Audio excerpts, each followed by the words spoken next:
Good morning and welcome to our Summit Up Devo. My name is Lori Moreland and I'm on staff here at Heights Church.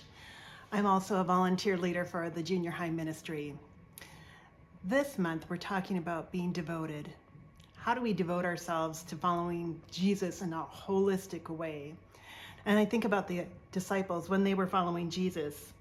They spent time with him walking and talking, but they also asked him questions. I remember this particular passage in the Bible, I think it's Matthew 13, and they wanted to know, what do the parables mean? Can you unpack that for us?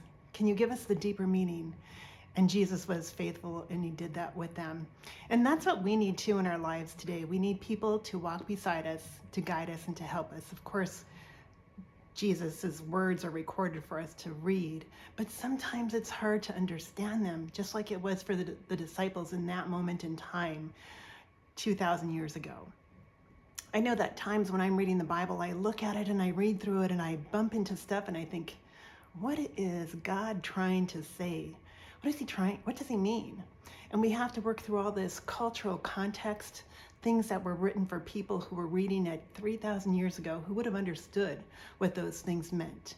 And we read them through the context that we have in our mind today, and it doesn't always match up. So there is so much value in having people that can walk beside you and talk to you and tell you what they understand the scriptures to mean. There are people in our lives that can help us. I know I've had some wonderful mentors that have helped me work through some of that stuff, that have challenged me, that have explained things to me. And I also have had tools that I've been able to go to. Currently, one of my favorite tools is the Bible Project, where they really explain the words and the meanings and how the whole flow of the Bible is consistent from the beginning to the end. And also there's tools that we can use, like Got Questions. That's a great place on the computer that you can go to find some answers to some of those scripture questions that you might have, and commentaries. So there are so many different places that we can go to mine out the deeper meaning of what scriptures mean. But of course, as a devoted follower of Jesus, we also want to spend time when we're reading scriptures to also spend time in prayer and ask God to guide us and lead us as well. I remember this particular mentor that I had who just challenged me to walk deeper and closer with God. And it was when the church first started. I was in his particular ministry and we were working together, and every time we met he would say, so how's your prayer life?